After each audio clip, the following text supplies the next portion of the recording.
all right. What's up, Internet? My name's Gray, like the color, and I'm the owner of Retro Exchange here in sunny Peoria, Arizona, known on eBay, whatnot, and beyond as Rex for short. And today on Rex Knows What's Awesome, we're going to talk about role-playing games.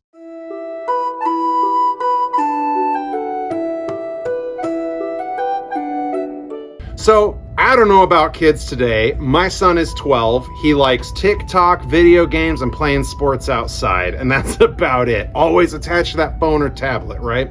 But when I was a kid back in the 80s, we had, of course, our Atari and Nintendo for sure. We had our action figures, but the number one thing my childhood memories are full of is playing make-believe.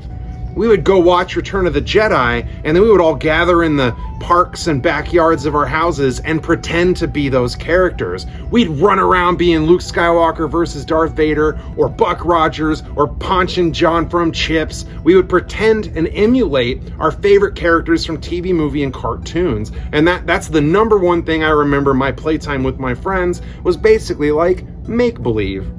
In fact, I'm going to share with you an embarrassing story. True story, but embarrassing. You see, my parents took me to see the film Teen Wolf, you know, the Michael J. Fox movie where he's in high school and he becomes a werewolf and it makes him good at basketball. The movie's awesome, it holds up well. Go watch it if you've never seen it.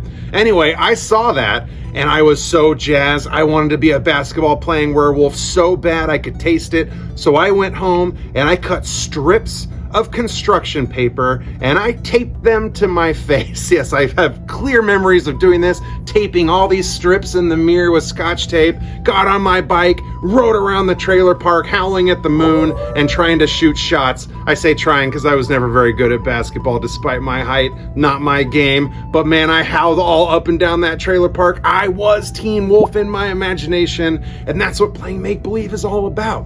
So when I was in middle school, since make-believe was my favorite, I saw a club, a role-playing club. I didn't know what that meant, but it said a word cyberpunk in a dystopian future of science fiction, and I was caught. I was already kind of a Star Wars fan, and I liked all these old TV shows and cartoons, so I signed up with permission from my parents, and I went and I played in this incredible pen and paper role-playing game called Cyberpunk, where you're like this guy on the streets, and you gotta get data, and there's guns and cybernetic body parts. It was amazing, and I loved it.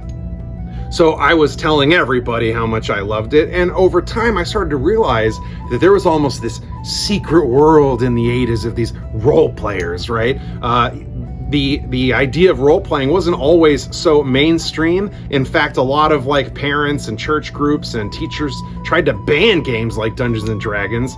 There's a whole thing on it about the scare of the 80s and how they thought all of us were going to hell with witchcraft and demons and all that. But anyway, once you started talking about it, you started to realize other people knew about it, but it was like a hush-hush kind of thing. Hey man, you D&D? Yeah, you, right? So I started discovering other people, and at that time, I think it was like the early 90s, Dungeons & Dragons 2nd edition was the hot new kid on the block. Bookstores had all the shiny supplements and the weird polyhedral shaped dice and tools and other things to play the game.